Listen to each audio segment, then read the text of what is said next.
Hi Aris, kumusta po kayong lahat? So yan Aris, maraming salamat po sa walang sawang pagsubaybay sa ating pong reading, and kung ikaw ay bago pa lang sa ating channel, mag-subscribe na po kayo, then i-click mo na rin yung ating notification bell para lagi kang updated sa ating mga bagong upload. So by the way guys, sa mga interested sa ating private reading, nasa description box below lang po yung link ng Facebook, message lang po kayo. Tignan natin ano ba yung mga possible na ganap sa inyo ngayong buwan ng March 2026. Okay, napakabilis ng panahon. So, tignan natin.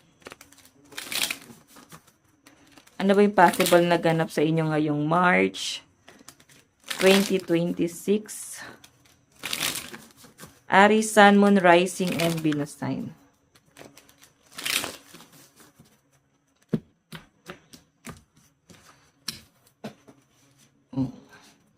Aries, Sun, Moon, Rising, and Venus sign. Ulitin natin guys. Ayan, yan yung lumabas kanina. Friendship, joy, celebration, merriment. So, I think merong celebration. Meron ka nga atin na birthday ngayong March. Or, ayun, may mga kaibigan ka. Pwedeng wedding or something na celebration, guys. And, I think makakasama mo yung mga friends mo ngayong March 2026, no? Okay. Check pa natin. Or, pwedeng meron kayong celebrate something, success, achievement, pwedeng meron kang na-achieve na goals. Wow. Meron tayong the star, hope, faith, rejuvenation, spirituality. So guys, yung nakikita ko kasi rito, desidido kang makaipon, no? Nakikita ko yung kung paano mo i-handle yung pera mo ngayong March 2026. Talagang grabe yung pagtatrabaho, todo kayod. Grabe yung pagiging workaholic mo dito. As in, focus ka muna sa goal mo. Okay? Kumbaga, yes, bibigyan mo ng time din to. Pero kasi mas nakikita kita nakapokus sa inyong financial. So, I think may mga Aries dito na napofrustrate kayo pagdating sa career nyo. Pero kasi yung pinapakita sa akin dito, masaya naman yung energy, no? Pagpasok pa lang ng March, nakikita ko na pwedeng, may transition na mangyayari. May mga Aries na ngayong Feb, parang nagiging emotional. Okay? Pero mas nakikita kita na magiging, mas confident ka dun sa ginagawa mo. As in, focus ka dun sa ginagawa mo. Tignan pa natin. Aries, Sun, Moon, Rising, and Venus sign. Ano pa yung mga possible na ganap kay Aries? Justice. Oh. May nakikita ko dito, guys. Siguro iba sa inyo, nagpaplano kayo na mag-aral ulit.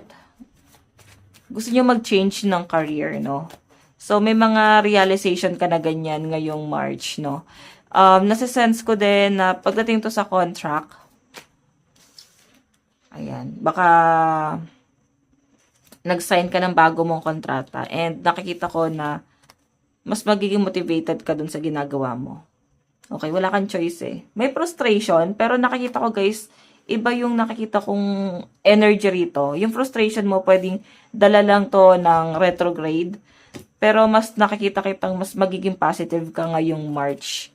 Lalo na sa career mo.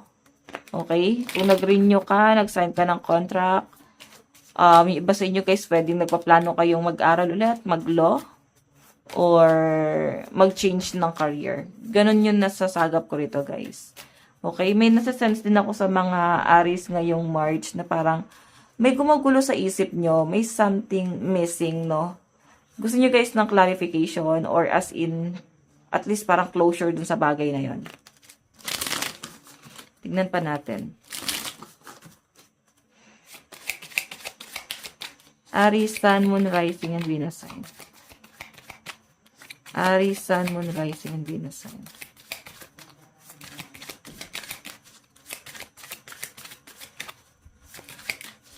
Meron tayong 6 of Cups, Memories, nostalgia, looking back, reflection. Oh. May someone na babalik. May nakikita ko ditong mga taong parang biglang makakamiss sa inyo. Yung tipong bigla na lang nakakaalala na tagal nyong hindi nakausap tong taong to. O pwedeng grupo sila. Na parang may reunion. Ganun yung nasa sense ko dyan eh. Kasi parang may may reconnection na mangyayari dito. Okay? I think na-miss ka na tong taong to. Or na-miss nila. Na-miss ka nila. So, tignan pa natin. Masaya yung nakikita kong energy mo dito.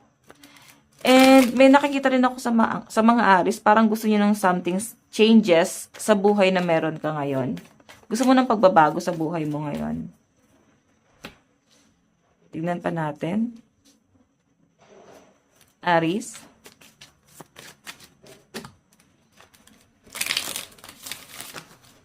Additional message ko pagdating kay Aries.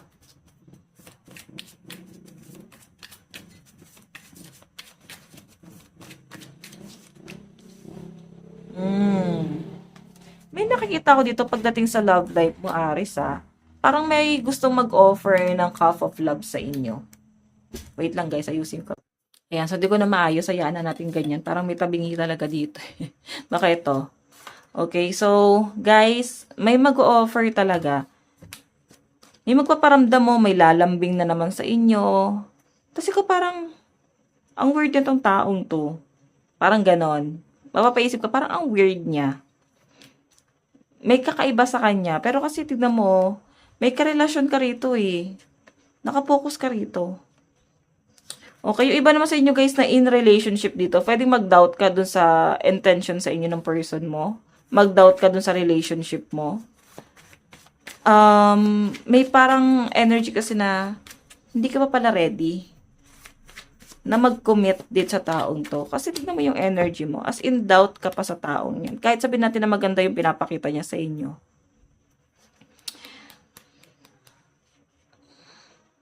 Nakapokus ka dun sa mga bagay na pwedeng makasira dun sa inyo, sa diskarte mo. Okay. Sa negative, hindi mo pinapapasok yung mga magagandang bagay sa buhay mo kasi nakapokus ka sa negative. Meron tayong 7 of Wands. Ito naman guys, malaking hamon yung kakaharapin mo ngayong March or pwedeng may challenge sa inyo. May mga bagay na parang napipilitan kayo pero kailangan yung lumaban.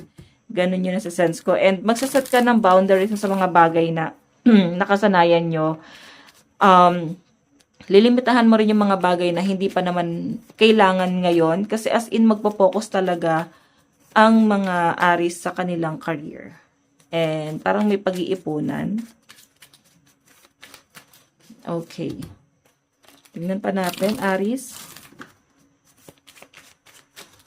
Meron tayong Ace of Swords. Breakthrough success through new ideas. Ayan. May bagong idea na papasok sa inyo. Pero, nadadala ka lang ng emosyon. Gustong-gusto mo tong bagay na to. Parang passion mo tong bagay na to.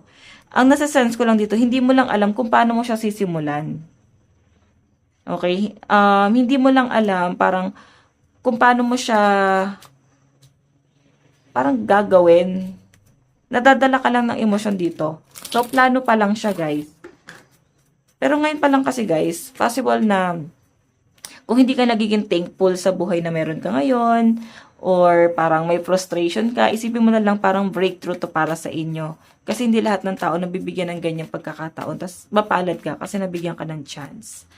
Okay, the Chariot guys is opportunity. I think merong opportunity na magbubukas sa inyo ngayong March.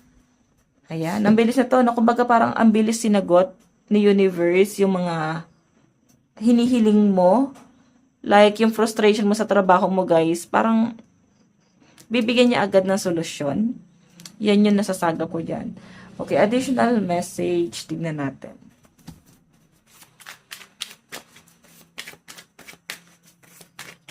Aries, Sun, Moon, Rising, and Venus sign. Wow, Wheel of Fortune. So, ito kasi guys, blockages, no? Kumbaga, i-release mo yan, no? Napaka-positive na nakikita kong energy mo ngayong March. I-release mo na lahat ng mga negativity. So, may mga, yan, no, yung mga conflict, i-release mo na yan. Yung mga bagay na hindi talaga makakatulong sa inyo, sa growth mo. Mas magiging matured. Yan ang nasa-sense ko sa inyo, guys. Ang daming ideas ng mga Aries. And nakikita ko ito, 10 of Cups is magpo-focus na sa family. Nakikita ko kasi guys yung pagiging straightforward mo. Ayan. Pero alam mo, parang itong partner mo, may ano siya, may frustration siya pagdating doon sa relationship nyo. Nasasaktan siya, pero hindi kanya kayang kontrahin sa mga desisyon mo. No? Or hindi niya masabi sa inyo yung pinagdadaanan niya, hindi niya masabi sa inyo yung parang yung lungkot, hindi niya kaya mag-demand sa inyo. Kung may pinagdadaanan tong taong to, guys, hindi niya masabi sa inyo eh.